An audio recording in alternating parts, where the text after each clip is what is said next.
Dark Shepherd here, and I kind of not sure if we're going to call this what I learned this last week, but it is still technically part of what I learned this last week. And I was messing around with this and kind of found out some things. During the exportation process from Blender to Unreal, there's some interesting things that happen. If you don't have a certain, I'll go over what it looks like in a little bit. I actually got the punching bag in here. I put some collision on it. It's got capsule collision. It doesn't move. I'm going to work on trying to actually get that to where I can move if you can actually run into it. But when I started trying to move the computer desk and everything in, it came in separate pieces. And I didn't know why that was. And well, I was looking into something else and found something that can actually be utilized properly. So this is a singular object. So how this works is I was supposed to be working on a ladder or a sitting animation tonight. I'm going to learn how to animate in here too. But for this, in Blender, what we do is we can grab basically everything in here. So we're going to hide this. Actually, it's just part of the container thing. So I'm going to hide the container. And to get this, what you would normally do, go ahead and hide that and everything else.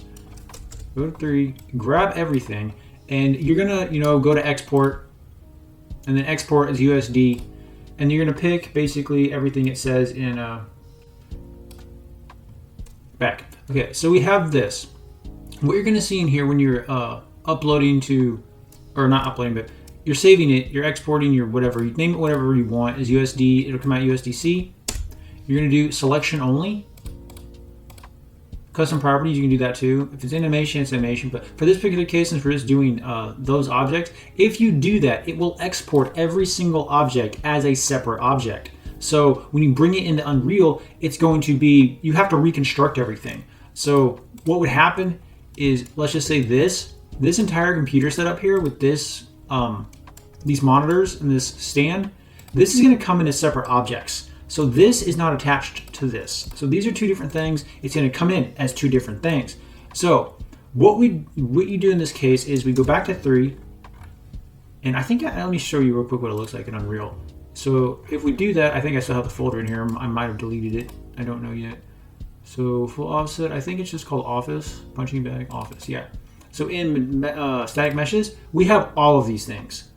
So the chair actually does come in as a separate object. So we'll go ahead and pull some stuff out. So the chair is one object. But if we want to pull in something like, well, the desk is an object too.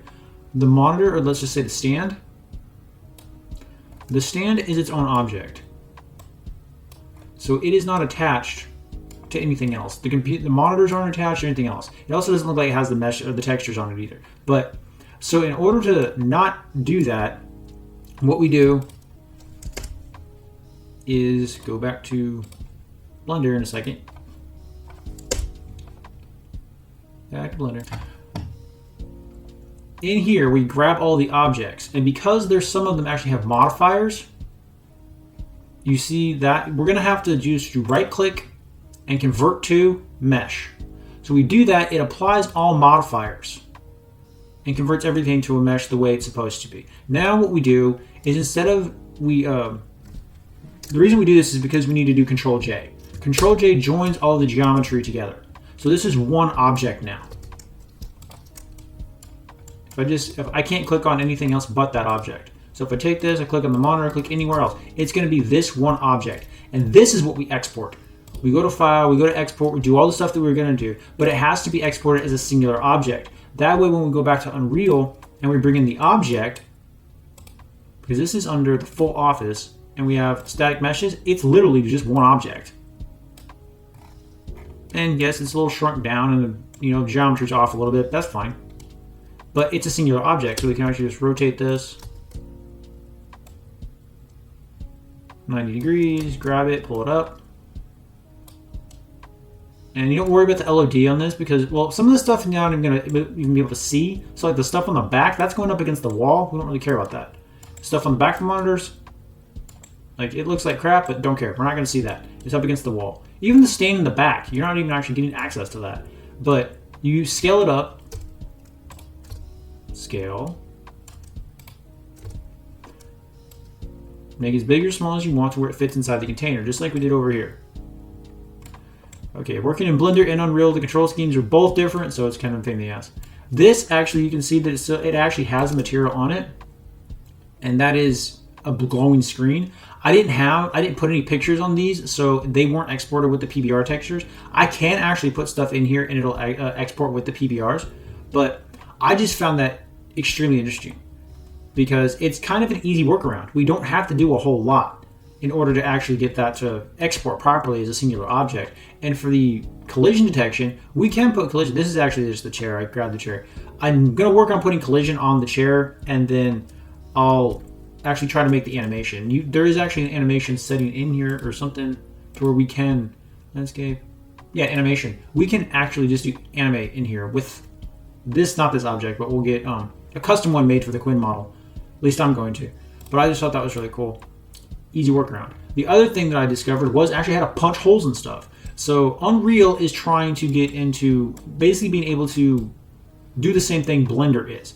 So there is actually a hole in here, and I didn't have to do really anything that wasn't, or that was super complicated. There may be easier ways to do it, but how I found to do it is you go to modeling, and what you do is you do create, and since this is a box shape, I'm just going to create a box and put it right here and just accept that. And I would actually need to probably make, that's not correct. It's going off there. It does actually attach itself to whatever object it's touching. So try to make sure it's straight up and down like that. Okay, now we can accept that. So for this, I need probably 3. So Control Z, Control V. And so we have 3 boxes. So these 3 boxes, I'm just going to take this first one. Actually, we probably need to delete those. I'm going to stretch this out, make it taller. Or not make it taller, just move it to where it's actually intersecting with the layers below it. Everything we're going to cut, we're just making sure it goes all the way through. So we have that. Now we can Control C, Control V. But we take the first box. We're going to go and hide these 2. And what we do is we go to Model, and we're going to go, we Control, select the object we're trying to cut. We go to, wait, hold on. It's not plane cut, it's polycut. Oh, that's one object. I molded that into one object.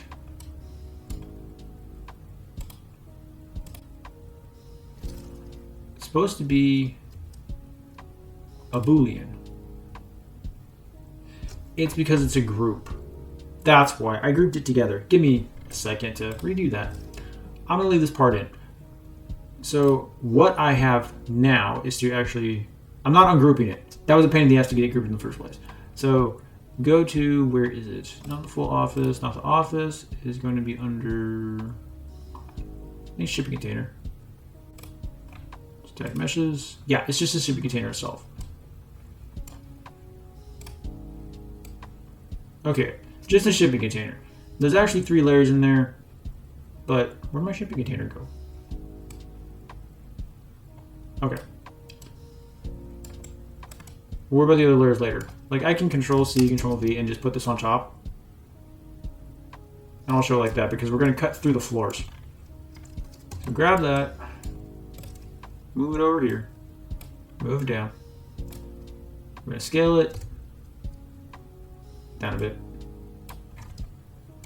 Because you're basically trying to, for a house like this, you want to actually, I guess, you can cut circular holes in it, but I'm just going to cut squares. So move this like here to where you would put a ladder to like climb up.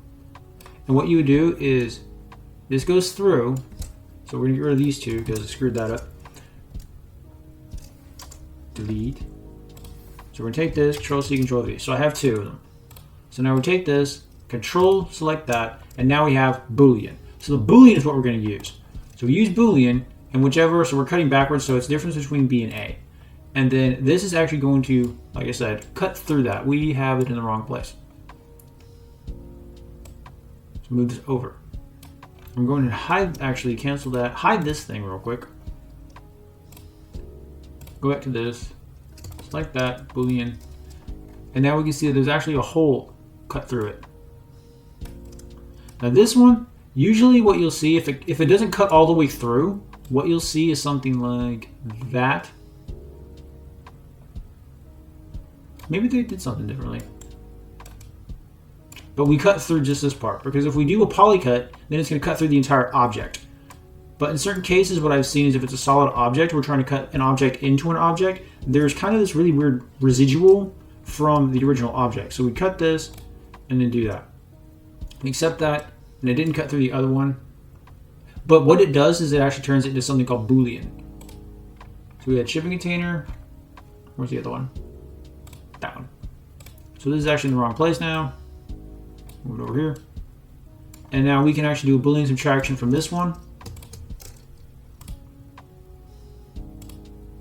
A to B, and accept that. And we have a whole cut in here without doing a poly cut to where we cut through the entire thing. But it does rename the object. And we can actually group those together, create a group out of it. I can't remember how to do that. What was it? It was grow. I'm not too worried about it. Yeah, group. We group them together and make it into a solid or a singular group, and then we grab one object, we grab all the objects. But yeah, that's a way to do modeling, some modeling that you can actually do in Unreal. I mean, in reality, what I'm going to do is probably clean this up by, putting another... There it is right there. I don't know if I can get close enough to it. But you can see this cut right here. It actually has the residual texture from that cube. So it's not the same texture as what would be here. I think if we actually... We got the Boolean, cut it.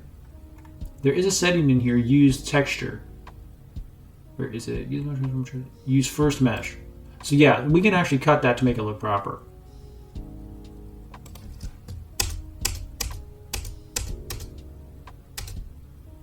Okay, so yeah, Boolean, use first mesh, go the other direction.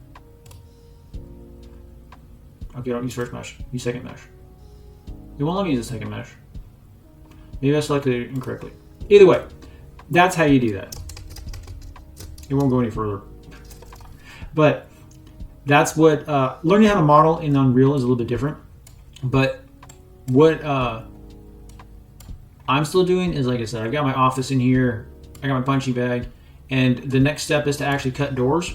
So I would actually cut the doors in here to where I can walk back and forth between the two. And then you've got ladders that go up, so there'll be more of these things. So if I make another group, Control V, and then just pull it up. That's why I'm cutting the holes. That way I can, there'll be ladder systems that can actually come up through these. There'll be like a generator room and stuff like that to actually make power for the building. But yeah, this is kind of how you make a shipping container house. Where are we at? Oh wow, that's way over. That's kind of all I had for this one. I am still working on making, well, in Comfy UI. I don't think I have anything in Comfy. I don't have Comfy UI on right now. But talking about the AI stuff, I'm still working. I need to train Allura, which is a low rank. It's kind of like giving the AI a character. You can make characters and then have it specifically do that. I've learned a lot more about Comfy UI recently, and I'm going to start studying control nets in order to do posing. But that's, I will make a video about that. I will talk about that. It is getting very interesting. I got to cut that part out again. Stop focusing on it. But yeah, that's all I have for this week. Any questions, comments, or concerns, feel free to leave them down below. I'll see you later.